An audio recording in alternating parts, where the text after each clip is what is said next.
So let's have a warm AGC welcome and a round of applause for Donna Addkison.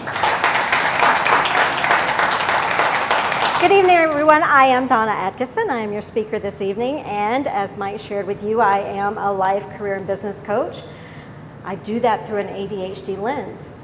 So more often than not, the first question I ask folks is, who are you? The challenge sometimes is to be able to answer that without saying, well, my name is. So let me tell you a story. Once upon a time, there was a little girl born in the very deep South. And the family that she lived with named her Donna.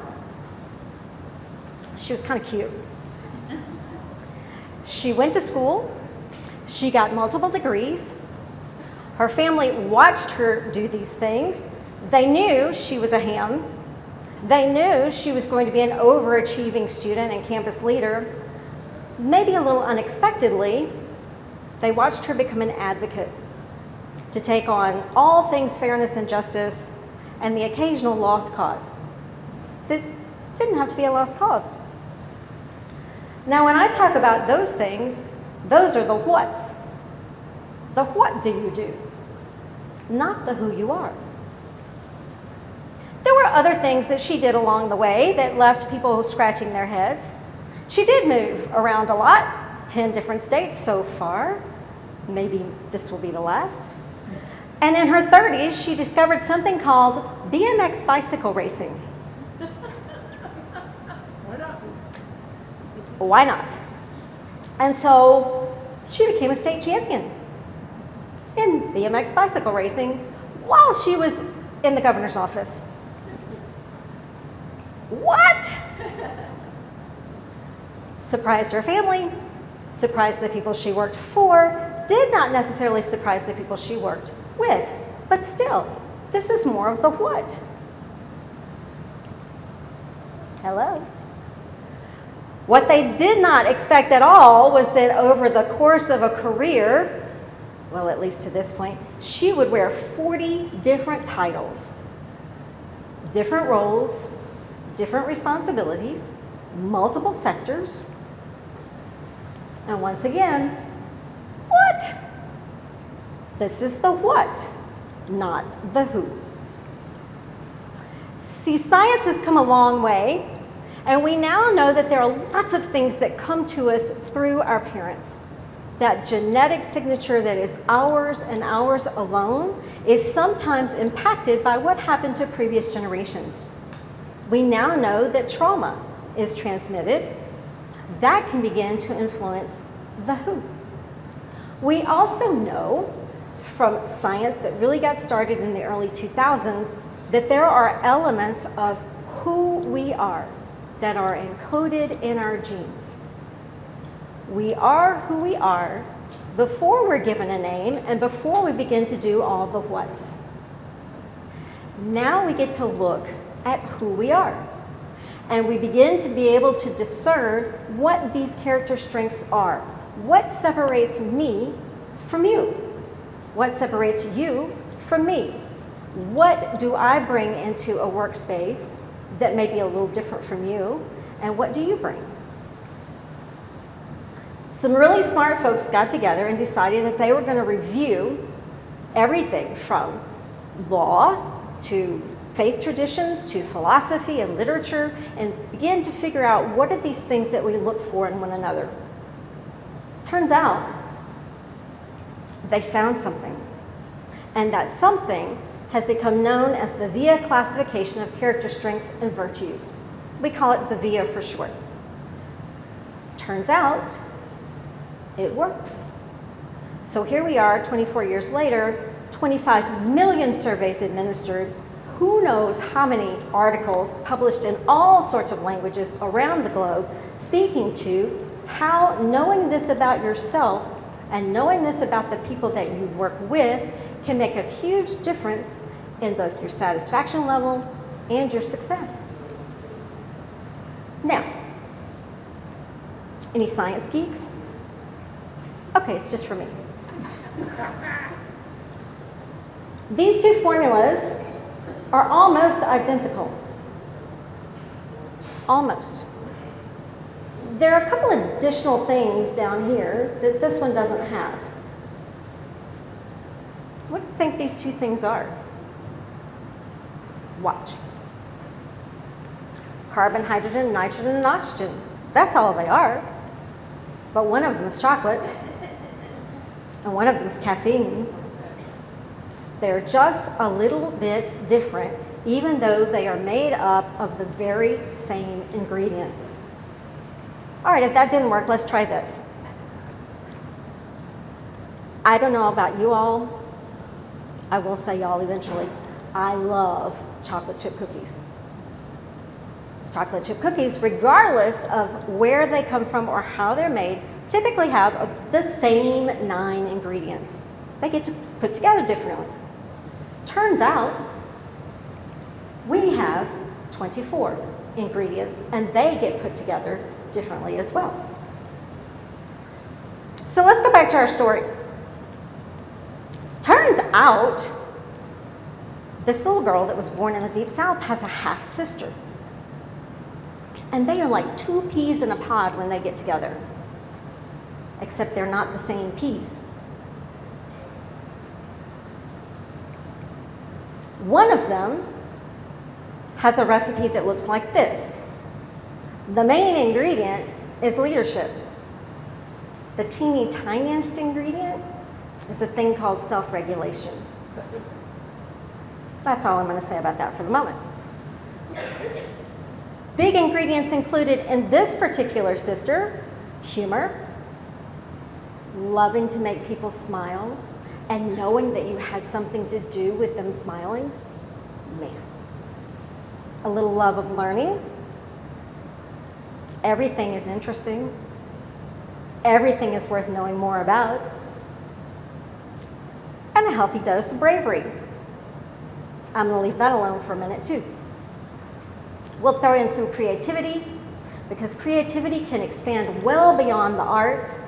Creativity is really about finding a new way to do an old thing. Hold that thought. Here's the other sister. Her top ingredient is honesty. All about being her authentic self, speaking her truth. Very matter of fact. Her smallest ingredient, teamwork. All about being loyal to the group. Doing your fair share? Okay. Well, if you haven't figured it out, that first list is me. The second list is my half-sister. See, these big ingredients are referred to as our signature strengths, and we have them in 50-gallon drums. We will never run out. We have 103 at home, 649 in storage units scattered across the Twin Cities, and another 789,421 on order. We will never run out of the strengths that show up at the top of our lists. Okay, the ones at the bottom. Spice jars. Teeny tiny. We run out of them very, very quickly. In fact, those of us who fall into the classification of neurodivergent often forget we have them at all. Now, why does this matter? Let me break it down big time. Need a little bit of something at the bottom of the list to get that report out, to make that sales call, to close that deal? And your spice jar is empty? Like any good recipe, we can go back to the top of the list and substitute. What might work for that one sister who lacked a little perseverance?